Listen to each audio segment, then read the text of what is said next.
Hey guys, Basil and Will from Grayson Hobby, and today we are going to show you and unbox the new Diatone GTR. I don't know the name of it. What is it?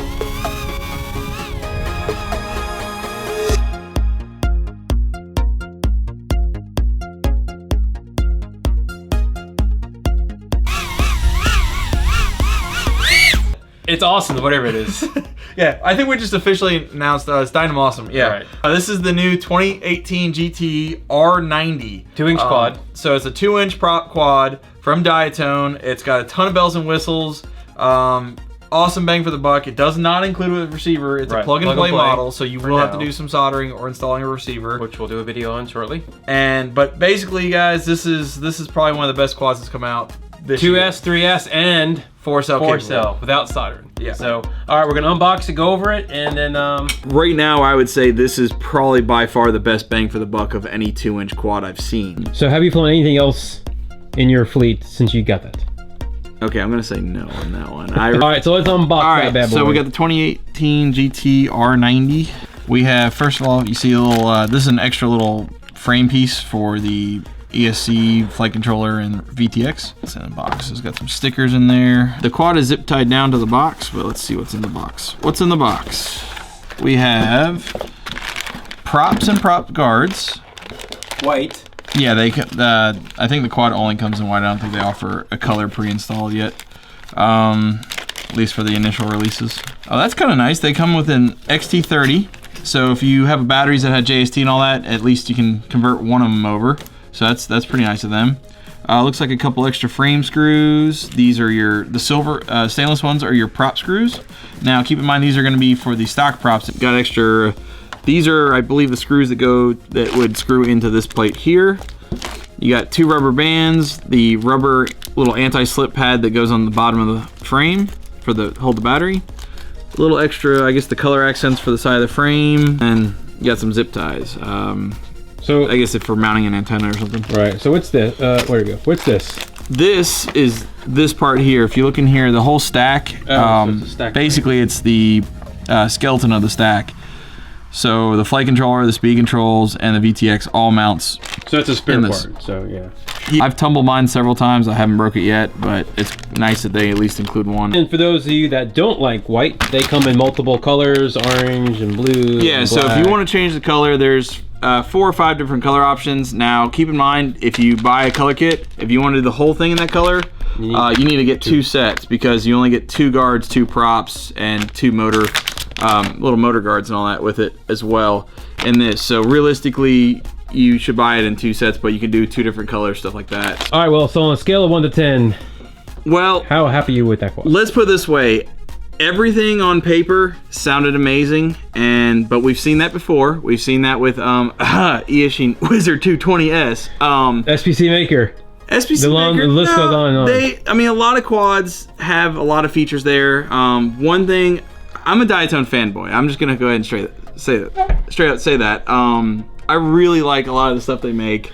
I've had a lot of the older Diatones. I still have a lot of the older Diatones. It's pretty cool because the guy that designed it, he was on the forums. He was asking customers, hey, what are you looking for? I mean, as far as the KV of the motors, he was really doing his research on this. He wasn't just producing a product and say, hey, buy it. It looked like they were actually, Diatone was wanting feedback from their customers. So I really applaud them for that one. There's a couple key features that this has that I don't know of any other micros. I'm sure there's probably something out there now at this point, copied here and there. There is a current sensor on the connector here. So this actually has this board right here is an onboard current sensor. So now you can detect your amp draw and you can calibrate it to where you can get roughly the milliamps used and all that. So you're not flying your batteries dead or falling out of the sky and stuff like that. So now you can use the current sensor to do more of that, and you can see like your battery life on the screen with the OSD. Again, it does have on-screen Betaflight on-screen display on here. The other thing is it has, I believe it's 16 megabytes of black box. That was really the hardest thing for micros because you're really back to the guessing game. You can't do any black box tuning and all that. For those of you asking about black box tuning, go on YouTube, go on GitHub, read, watch a ton of videos. Quickly, what is Black Hub? Is more like a black box is it's a data recorder. but you can use that to, say you're having issues with your quad, you're having fail-safe events, you're desyncing motors, something is just going out of control randomly. You can set different parameters, and you can actually review all the black boxing. Debugging almost. Yeah, it's basically a debugging mode. You can actually set debugging modes and then black box that as well. Okay. But it gives you the ability to go back and look and see what happened. It's the crash scene recovery, you know. The speed controls, these are 15 amp 4-in-1s. It looks identical to the SpeedX 4-in-1 ESC, the little 20x20 they came out with. But I believe the MOSFETs are actually only 15 amp rated, consistent, versus the SpeedX or 20s. I have to verify that. I got to get one apart and check the actual chips on that. But from what I can high tell, quality, right? Yeah, I like the SpeedX ESCs, and when they put something like that on it, I was really excited about that. The fact that these are 6,000 kV motors, and then the 15 amp ESC, that gives that buffer the Lizard didn't have, because the Lizard was only 10 amp ESCs. So a lot of guys were blowing out ESCs on 4-cell or trying to run 4-cell with them. So this gives you the ability to have that little more buffer there, and the motors can handle it because they're only 6,000 kV. These are 1105s. Nope, still 1104, sorry. 1104, 6,000 kV Sunny Sky motors. Camera is a CCD. Again, this is one of the things that everybody complained about on the micros, is CMOS cameras, Aurora, Lizard, all that. So that's a better camera. Yeah, it's basically like, it's on par or very close to the Runcam Micro Swift. It has a programmable OSD. I have not got into it to see if it's a Foxier or Runcam based controller to change it. It's got 130-degree field of view, so it's pretty good, especially the guys running the EV100s. It's not too wide to where you can't see anything. I've flown mine a bunch with the EV100s. It's actually pretty good compared to like the some of the micros out there that are too wide of field of view. Okay. VTX, duh. VTX. This is a TBS Unify Pro. So guys, we have a $50 VTX in this sucker. Wow. You know, you're going from an all-in-one camera that most of them have that's $20 for a camera and a VTX that goes at 25 milliwatts or maybe 200.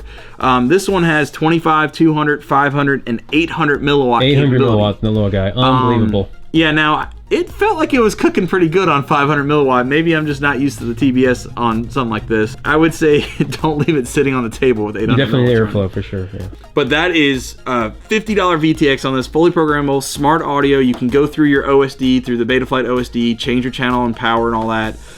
Depending on what receiver you have, if you have the RXSR installed with Lewis grips, you can go through and change it on your radio as well. That sounds like it's a ton of features right there. Yeah, it's got all the bells and whistles. I mean, it's going to be hard to get something more advanced than this at today's time. You know? Oh, the gyro on it, duh. Okay, so another thing is most gyros are F3. This is an F4 flight controller, and the gyro on it is capable of 32,000 hertz. So what's that mean in English? Basically, this thing can run way faster loop times. The gyro is responding and reacting to loop times so much faster. With Betaflight, more stable. It has more potential. Okay.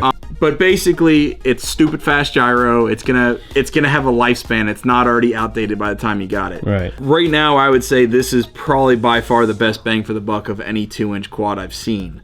And we've seen a lot. Yeah, I've tested a whole bunch. There's a lot of them that don't make it to the videos that I don't even bother. They don't even make it to. Mama said if you can't say anything good about something, just don't say anything at all, right? Durability. How you've flown that?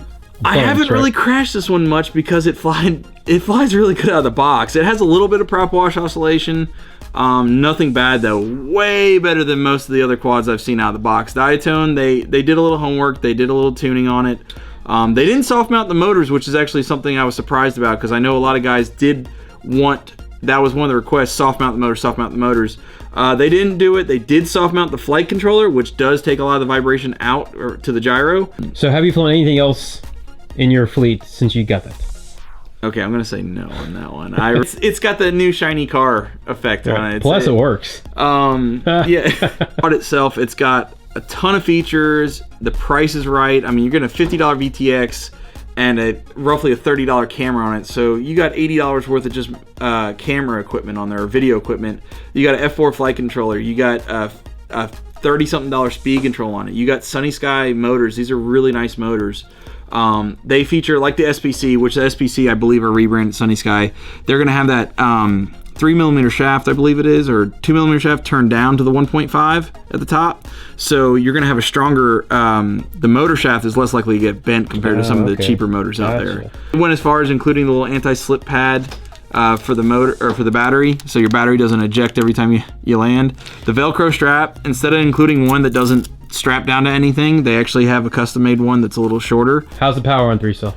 Power on 3-cell is great. You can power loop it all day long. It's just like the Lizard 95 as far as that goes, because it's similar KV motors, similar, the weight's about the same, etc. Cool thing about this one though is the way they wired everything up. It does seem to work good on 2-cell, 3-cell, and 4-cell. So if you guys are new at this, but you don't want a baby hawk, or you really want the fancy features and all that, you gotta have the best of the best, then you can fly it on 2-cell until you're ready for the higher voltage. FPV 95 had the ability to run 2-cell and 3-cell, but 4-cell was not going to happen because of the KV of the motors.